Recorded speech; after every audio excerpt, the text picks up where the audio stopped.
Bali has drawn travelers for decades, looking to explore its lush, rolling landscapes and spend time with the wonderful people who call this unique island home.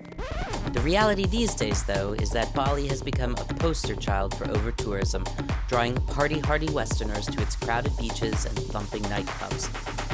But the unique, authentic, beautiful side of Bali that drew visitors here in the first place is still there for you to explore, if you know where to look. Travelers with the inclination can still experience the so-called Island of the Gods and all its natural splendor, its unique arts and music, its incredible food, and age-old healing techniques, all at one of its newest resorts.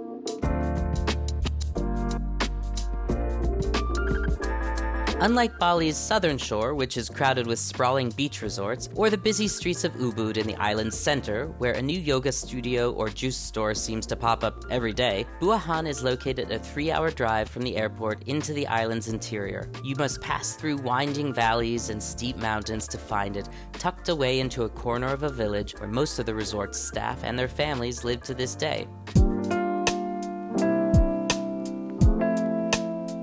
Why hello, welcome to Bali 15 at Buahan, a banyan tree escape. Now, the funny thing about Buahan is that it bills itself as a naked experience, and that doesn't mean a nudist experience. I was a little confused too.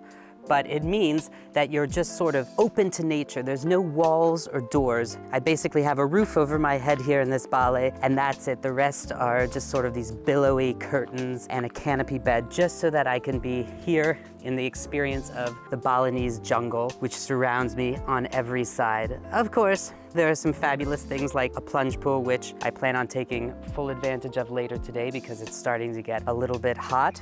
Maybe take a little nap in this daybed over here where they've thoughtfully provided me with some homemade suntan lotion. But it's got all of the comforts of home, like this living area where they've left me a Bali groni, which is made with all locally sourced materials, including some arak, and then this sumptuous bed, which I kind of want to take home with me. One of the other just standout features I couldn't wait to use was this hand-beaten copper tub. It just feels so luxurious and elegant. You're sitting here soaking in the sounds of the forest while soaking in the water.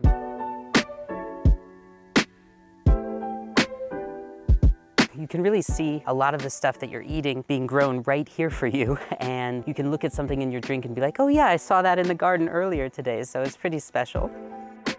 I ordered a cocktail called a kakap, mainly because it had flavors that sounded super interesting to me. It's got turmeric as the main ingredient, with some chili-infused oil, some arak, which is the palm-derived liquor, some coconut water, and then some rum.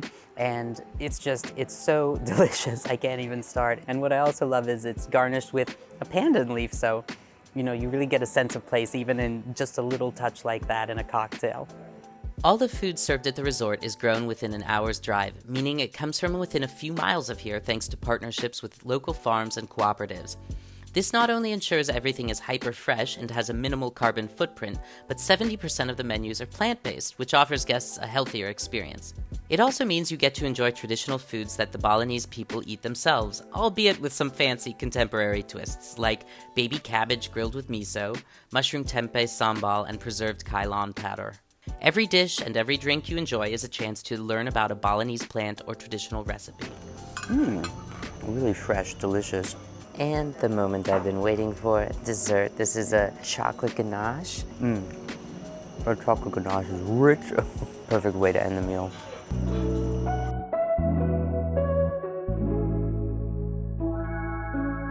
So there are daily activities at Buahan, and today I decided to join one of the morning ones, which is a hike through some of the nearby towns and valleys. We're passing some farms where they've planted banana palms and papaya, durian, and jackfruit. We stopped and chatted with some people along the way, and just a nice, easy way to get a glimpse of life here on the island. This is probably my favorite part of the trek so far. We're going into this deep valley that is terraced with rice paddies, full of running water, little butterflies and dragonflies flitting around. It is spectacular.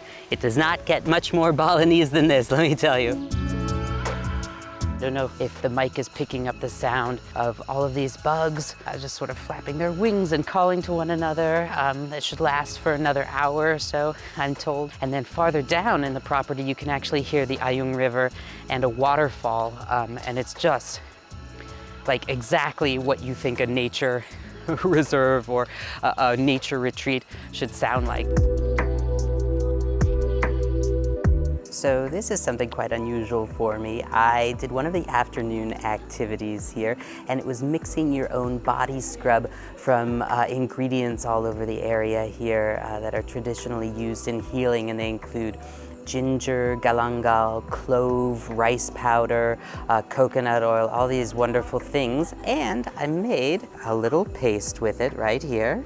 I just had it rubbed on my arm, and it looks a little like this, like I've been mud wrestling, but it feels amazing, especially that like warming influence of the clove. I'm gonna go back to my ballet and rub it all over the rest of my body. So it should be nice and exfoliating, good for plumping up and refreshing the skin, and just sort of feeling a bit refreshed after a day out in the jungle. There was truly something freeing about not having to worry about the gram for a few days. There were no must-have pics to post and make my friends back home jealous. Yes, I took a lot of photos, but my last morning, I trekked down to a waterfall along Bali's Ayung River. As I descended into the valley, I remembered another famous waterfall I went to on a previous Bali trip, and how Instagrammers were literally lining up to take the same shot one after another in a shaft of sunlight by the cascade. By contrast, we were the only ones here, and yes, after taking a lot of pictures, I just put down my camera and enjoyed it, spending a few minutes standing under the water and feeling the literal power of nature washing over me.